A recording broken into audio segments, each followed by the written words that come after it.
What is up? What is up? Good morning, good morning, good morning guys. Good gloomy morning. So, ayun, Vespa gala na naman tayo today. Day off. So, ride tayo with the Vespa. And puntahan natin si Mike Bomac. Kasama natin siya. So, meet natin sa bahay niya. And then, gala-gala tayo. City ride tayo today, city ride. So, ayun, na-miss ko rin tong Vespa. Parang 1 week ko rin siyang hindi na-ride. Kasi nga, umuulan din dito for the past 3 days.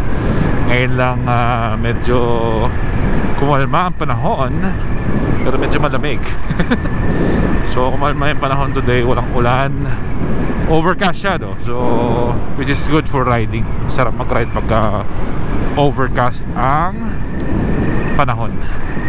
So, wait natin muna si Mike Bomac sa kanila. Kita-kits tayo mamaya. Alright, so kasama natin si Mike Bomac with his GTV Vespa GTV 300. Vlogging din siya eh. Ayan. So ngayon, dito tayo sa downtown ng Las Vegas. Dito tayo mag-start ng ating ride. Actually, galing tayo sa bahay ni Mike Bomac. Minute natin siya doon. So ngayon, dito na kami sa downtown. So hindi kami nag-freeway. Ano lang talaga, enjoy namin yung side street with the scooters, diba? Para naman dito talaga to eh. So ito yung lumang Las Vegas. I'm sure nakita nyo na rin to sa, kung kung matagal na kayo dito sa ating channel, nakita nyo na to, itong downtown. Pero sa mga bago sa ating channel, lalo na yung sa mga Vespa, actually nag-gain tayo ng subscribers nung nag-start tayo mag-ano ng Vespa. I mean, I guess salamat din sa shout out ni DJ DLS, brother. Thank you sa shout out mo. I'm sure malaking tulong 'yun para lumabas yung channel natin sa Vespa community. Again, thank you, brother. Sana pag-uwi ko diyan soon maka-ride tayo, di ba? Gawa natin ang paraan maka-ride dyan. Gawa tayo ng oras. Alright, so yun guys, dito na tayo sa downtown Las Vegas. What's today? Wednesday. So hindi masyadong traffic. Usually dito traffic na eh gabi. Ngayon medyo maluwag siya. So ayun yung Fremont Street. Nandyan yung sikat na Fremont Street. So maraming street performers doon, mga hotels din, bars. So itong downtown, yung mga locals dito mas nagpupunta actually sila dito sa downtown kaysa doon sa main strip. Yung main strip, yung madalas nyo nakikita sa TV, yung may fountain, yung Bellagio, Caesars Palace, yun yung pinaka main strip. Ito yung old strip. So mamaya makikita nyo rin yun. Doon tayo pupunta. Tatagusin natin to hanggang dulo. So samahan nyo lang kami. Alright, kaming dalawa lang ni Mike Bomac today. Si Mr. Sarap Vlogs tsaka si JM may pasok.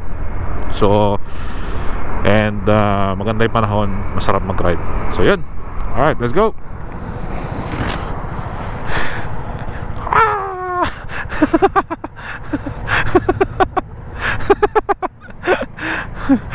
So ito na yung stratosphere guys. Ayun kung nakikita nyo. Ayan siya. Ayan.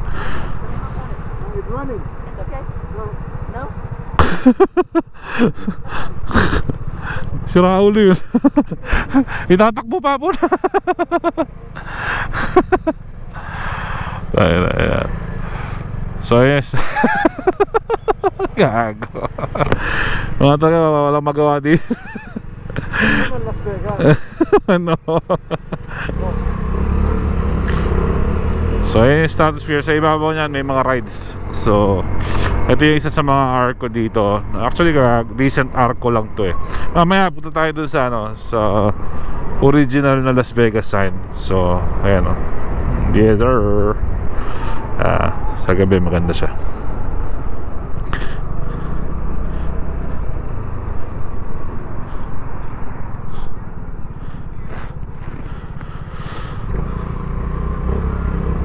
Alright, tapos yun lang yung isa sa main. Ito yung pinaka-start ng new strip. Itong street na to yung Sahara. Yan yung pinaka-start ng new strip. So dire-diretso na yan hanggang Mandalay Bay. So yun, alright, let's go guys. Dito tayo sa pinaka middle nung ano. Ito yung pinaka nakikita nyo sa TV madalas na part ng strip. Ito start dito sa Venetian. So ito yung Venetian hanggang dyan sa diretso na hanggang Mandalay yan. So dito tayo sa right side. Ayan.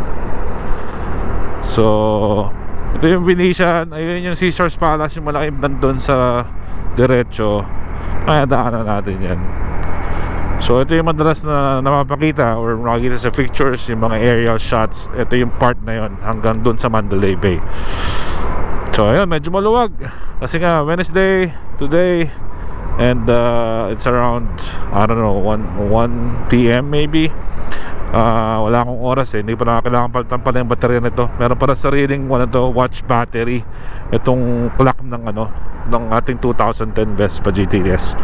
So yun, kanina bago ako umalis, sabi ng asawa ko, huwag ko na masyadong gamitin to kasi hindi daw nadidinig, kulay itim. So sabi ko, sige, dadating tayo dyan, madidinig din yun yung motor. So malamang sa gastos na naman to. Pero pag-iipunan natin yan, Actually meron na akong mga parts na nasa cart na hindi ko pa lang din chine-check out. So kasi ang unang gusto kong upgrade sana is ilaw, busina, exhaust kung kaya. Actually yung side mirror napalitan na natin ang bar end. Ayan, nakakabit na yung bar end na nakuha natin doon sa pinagbilan natin. So nakakabit na siya. Tsaka panggilid. Pero yung panggilid hindi ko pa alam kung isasabay ko na kasi okay pa naman siya. Like what I said, only 574 miles. So hindi ko lang kung kailangan na talaga. Okay na naman, hindi naman kami nagbabakbakan dito masyado Sa naman pang city ride lang diba? So bala na, let's see. Pero yun, dito na tayo sa may Bellagio area. Ito yung nakikita nyo may dancing fountain sa harap ng hotel. So ewan ko lang kung bukas siya ngayon or magbubukas siya sa ngayon. I think sa gabi lang ito nagbubukas Ito, dati may mga puno dyan. Kaya lang, nung nag-Formula 1, tinanggal nila yung mga puno para lagyan ng grandstand. So ayan yung itsura ngayon nung harap ng Bellagio. So madami parang construction. Ito, traffic na dito sa area na to. Pila na. So ito yung aming Eiffel Tower sa Paris naman. So replica nung Eiffel Tower. May restaurant din dyan sa taas. Actually hindi ko pa nakainan yan. So yun. Ito yung parang grandstand ng nung sa F1 na kung makikita nyo. Ayan. So tapos punta tayo ngayon doon sa Las Vegas sign Kita-kits tayo doon guys. So yun guys, dito tayo. Watch my things, baby. Magagalit si Elvis Parang yung gamit niya dito tapos magagalit siya. Sira ulo to Kamukha ba si Elvis? Hindi maintindihan ko na itsura mo Ayan guys, ang Elvis na Las Vegas. Yan ang isa sa mga gig dito ng mga ganyan na ginagaya si Elvis, diba? Ayan guys, dito tayo sa Las Vegas sign. Ito yung fabulous Las Vegas sign. Sama yung ating mga scooter. So tambay mo tayo dito sandali. Let's go. Alright, let's go guys. So tapos na kami dito sa Las Vegas sign. Ngayon, punta kami dun sa nagme-maintain ng aming mga motor, ng aming mga multistrada, para makita kung kaya nilang ayusin kaya nilang gawin nung scooter natin. Alright, tapos na tayo dito kay Speed Demon. So sabi naman niya, gagawin naman niya yung services, yung oil change, gear oil. Kasi to be honest, di ko alam kung napalitan na yung gear oil na ito. So yun nga, hindi ko alam kung nagawa na yung gear oil na ito. Pero sabi nung pinagbilan, in-oil change na ito. Parang last month gawin na rin natin, di ba? Para sure tayo. So ngayon, tapos na kami dito. Saan naman tayo? Punta naman tayo sa Kapihan. So itong coffee shop nito, first time namin pupunta. Pero siya, parang motorcycle inspired coffee shop. So ang name ng coffee shop is Spikey's Coffee. So malapit na siya dito. Dito lang, parang 2 blocks away lang dito sa sa shop. So puntahan natin. Actually kakapain ko pa kung saan, pero dyan lang yun, hindi mawawala yun. Salamat ka, hindi kita pinatulunan. Hindi, may iwan ka stoplight to stoplight. Nung minsan guys, napauwi kami ni Mr. Sarap Vlogs, may pumatol sa aming Subaru. Kinakanti-kanti namin. Sabi ko kay Mr. Sarap Vlogs, sibak natin yan stoplight to stoplight. Di ba yung stoplight ng Go, tsaka yung kabilang straight yung stoplight, sibak siya eh. Tapos sinatawang kami. Pare pumatol. Lap trip siya eh. Nagsayang na siya ng gas sa amin eh. Mga tao talaga mapagpatol. Uli na lang tayo, medyo tumanda na. So nababawasan yung mga ganong senaryo natin sa buhay, mga pagpatol-patol sa kalye. So kaya dapat lagi lang malamig ang ulo nyo guys. Huwag nyo masyadong painitin ang ulo nyo, ha. Kalmatic lang tayo lagi, okay? Sa left side yun. So left tayo dito sa Decatur. Hanapin natin yung Spikey's Coffee. Dito lang yun somewhere eh. Nag-ano rin doon eh, nagka-cars and coffee, bikes and coffee. Kaya lang ginagawa nila yun, which is weekends, Sunday eh, nag-work naman kami madalas ng weekends ni Mike Bomac. Unless i-request namin siya to have that day off. Dali, tumatawag si Mike Bomac. What's up?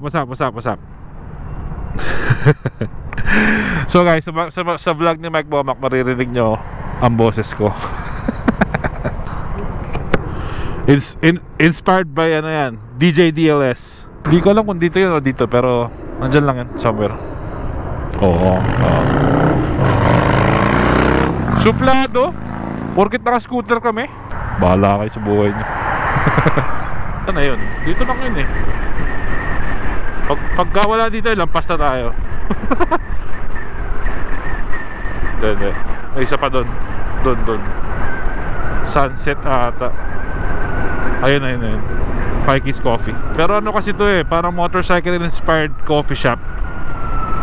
So may mga display sa loob. I think may best pa rin sa loob dito na old school eh. Tingnan.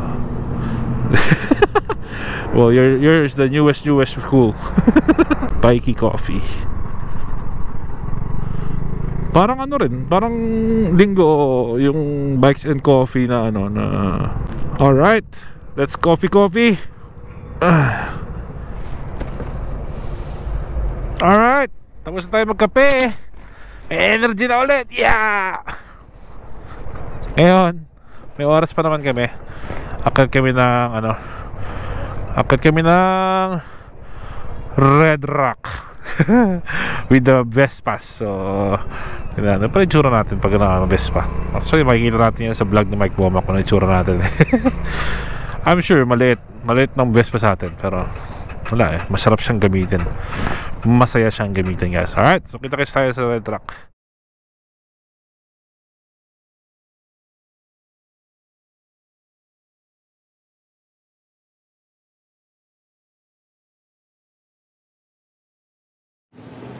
Yes sir, nakarating kami dito sa Red Rock Overlook. So actually first time ng mga scooter makarating dito.